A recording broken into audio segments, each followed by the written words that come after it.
जय श्री गणेश। नमस्कार, मैं आचार्य संजय द्विवेदी। मेरे समस्त प्रबुद्ध दर्शकों का मेरे चैनल पर हार्दिक स्वागत है। प्रिय दर्शकों, आज मैं नवग्रहों में राजा सूर्यदेव के राशि परिवर्तन प्रभाव को लेकर आपके सम्मुख उपस्थित हूं। सूर्यदेव 14 मार्च को अपनी वर्तमान कुंभ राशि को छोड़कर देवगुरु बृहस्पति की मीन राशि में प्रवेश करने जा रहे हैं। अब ये एक अत्यंत अनुकूल परिवर्तन है, क्योंकि मित्र की राशि में सूर्यदेव का परिवर्तन होने वाला है। अभी तक जो सूर्य का गोचर चल रहा है वो अपने पुत्र की राशि में है। यहां पर शनिदेव की राशि में सूर्यदेव बलवान नहीं होते, जिसके कारण सूर्यदेव का संपूर्ण प्रभाव प्राप्त नहीं हो पा रहा है। अब ये मित्र की राशि में होकर अति बलवान होंगे तथा यहाँ पर जब ये गोचर करना प्रारंभ करेंगे वहां पर पहले से ही बुध होंगे, शुक्राचार्य होंगे, जिसके कारण बुधादित्य योग बनेगा, रवि शुक्र योग बनेगा, परंतु वहां पर राहु भी होंगे, जिसके कारण सूर्य पर ग्रहण लगेगा। प्रिय दर्शकों, जब राजा पर ग्रहण लगता है तो उसका प्रभाव समस्त जीव जगत पर पड़ता है। और सूर्यदेव साक्षात देव हैं, इस जगत में ऊर्जा का संचार करते हैं, पिता के कारक हैं, आत्मबल के कारक हैं, शासन प्रशासन प्रशासनिक सेवाओं के कारक सूर्यदेव हैं। तो इन समस्त कारक भावों में ग्रहण दोष का प्रभाव अवश्य प्राप्त होगा। आज मैं वृश्चिक राशि के लिए, जो मंगल की राशि है, जहां पर सूर्य मित्रवत होते हैं, सूर्यदेव की राशि परिवर्तन का किस प्रकार का प्रभाव प्राप्त होने वाला है, किन भावों में वृद्धि होगी अथवा कहीं पर कोई समस्या तो उसका क्या निराकरण है, संपूर्ण विश्लेषण मैं पूर्ण तर्क के साथ करने जा रहा हूं। वृश्चिक राशि के लिए सूर्यदेव कर्म क्षेत्र के स्वामी है, कर्मेश है। सूर्यदेव का गोचर पंचम भाव में, जो कि एक त्रिकोण का भाव है, यहां पर प्रारंभ होगा। सूर्यदेव का यहां पर वैसे तो गोचर अत्यंत प्रभावी है, महाबलवान स्थिति बन रही है, परंतु राहु का ग्रहण दोष भी होगा, जिसके कारण प्रारंभिक समय में समस्याएं अवश्य प्राप्त होंगी।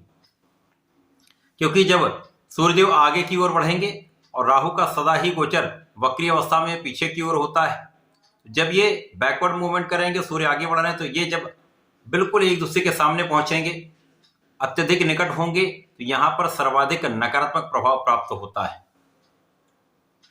सूर्यदेव को लंबी अवधि तक कोई ग्रहण नहीं लगा सकता।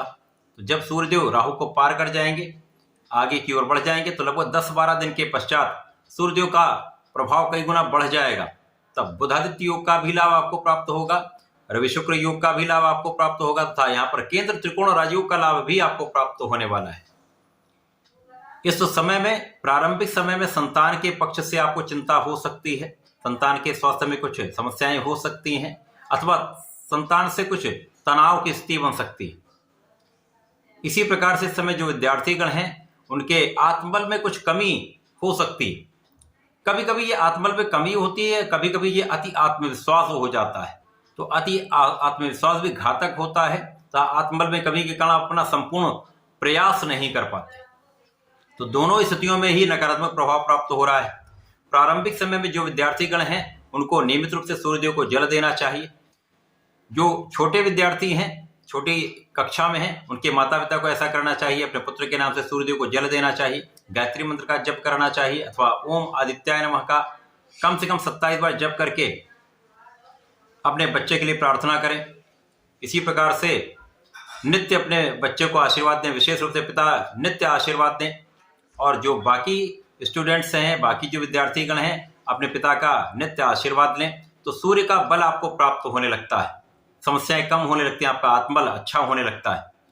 इसी प्रकार से इस समय में प्रेम संबंध जो हैं वो समस्या का कारण बन सकते हैं। एक भ्रम की स्थिति इन संबंधों में कटुता ला सकती है, अथवा कानूनी समस्याओं में आपको फंसा सकती है। तो यहां पर इनसे बचने की आवश्यकता है। इसके पश्चात कर्म क्षेत्र में भी किसी भ्रम के कारण अथवा असहयोग के कारण, अथवा कुछ लोग ऐसे होते हैं जो आपकी आलोचना भी करते हैं, आपको डिगाने का प्रयास भी करते हैं, ऐसे लोगों के कारण आपके कार्य क्षेत्र में कुछ उतार चढ़ाव की स्थिति बनती है। परंतु आपकी स्थिति प्रबल है, केंद्र त्रिकोण राजयोग का लाभ मिलेगा, तो समस्याओं का निस्तारण हो जाएगा, परंतु तनाव तो कहीं ना कहीं रहेगा। प्रारंभिक समय में 10 से 12 दिन ये कष्ट होगा। उसके पश्चात आपकी स्थिति प्रबल होगी, आपकी इच्छाओं की पूर्ति होगी। कर्म क्षेत्र में भी आप आगे बढ़ेंगे, कर्म क्षेत्र से लाभ का योग बनता है, एक अच्छे धन का योग बनता है। आपके इंक्रीमेंट का योग बनता है, पद में वृद्धि का योग बनता है तथा इस समय में शासन प्रशासन का संपूर्ण सहयोग प्राप्त होने लगेगा, उच्चाधिकारियों को सहयोग प्राप्त होने लगेगा, पिता का आशीर्वाद प्राप्त होगा, पिता का सहयोग तथा मार्गदर्शन आपके लिए श्रेष्ठ प्रभाव देने वाला होगा। जब बुधादित्य योग का प्रभाव आपको प्राप्त होने लगेगा तो निश्चित रूप से शासन प्रशासनिक सेवाओं में जो लोग हैं अथवा जो सरकारी नौकरी में हैं उनके लिए भी एक अच्छा योग बनेगा। समस्याओं का निस्तारण आप कर पाएंगे। जो भ्रम की स्थिति बन रही थी अथवा उच्चाधिकारियों के साथ जो मतभेद चल रहे थे वो दूर होंगे तथा यहाँ पर आपसी सहयोग बढ़ेगा तो आपके कार्यों में आप आगे बढ़ते जाएंगे। केवल इस समय में आपको करना क्या है, अपनी वाणी को नियंत्रित रखना है, बहुत विचार विमर्श करके ही आगे बढ़ना है। यदि आप मनन करके चिंतन करके आगे बढ़ते हैं तो समस्याएं कम होंगी, क्योंकि ये प्रज्ञा का भी भाव है, ये आपके विवेक का भी भाव है। यहाँ पर जरा सा भी डगमगाए तो समस्या हो सकती है, परंतु यदि संभल कर आप आगे चलेंगे, विचार करेंगे, सोच समझकर निर्णय लेंगे तो समस्याएं कम से कम होंगी। यहाँ पर संतान पक्ष भी बलवान होने लगेगा, संतान के समस्याएं कम होंगी, संतान का स्वास्थ्य भी अच्छा होगा, तो आपके लिए जीवन में अच्छे अवसर आपको प्राप्त होने लगेंगे। इसी प्रकार से आप अपने मार्ग पर सही दिशा में चलने लगेंगे। यहाँ पर आपकी इच्छा पूर्ति का पूर्ण योग बन रहा है। अब वो आपकी धन की इच्छा की पूर्ति भी यहाँ पर होने वाली है, आपके कार्य क्षेत्र में सफलता का भी यहाँ पर पूर्ण योग बन रहा है। तो कर्म क्षेत्र में विशेष रूप से उन्नति का योग यहाँ पर बनेगा, क्योंकि राहु के साथ जब भी सूर्य का प्रभाव ग्रहण दोष से आगे बढ़ जाता है तो यहाँ पर इनका युति प्रभाव आपके लिए विशेष योग बना देता है। अचानक ही कुछ ऐसे योग बन जाते हैं जो आपके लिए लाभकारी हों, समस्याओं का निस्तारण हो जाता है। इसी प्रकार से जो लोग राजनेता हैं, राजनीति से संबंध रखते हैं, उनके लिए बड़ा राजयोग बन रहा है, अपने क्षेत्र में विशेष हो जाएंगे। कूटनीतिक भाव अत्यंत प्रबल होगा जिसका संपूर्ण लाभ आप ले पाएंगे। समस्याएं तो आएंगी परंतु उनका निराकरण भी आप आसानी से कर पाएंगे। आपको डिगाने का प्रयत्न करने वाले लोग होंगे परंतु आप उनका पराभव भी कर पाएंगे। तो ये वृश्चिक राशि के लिए एक अच्छा समय है।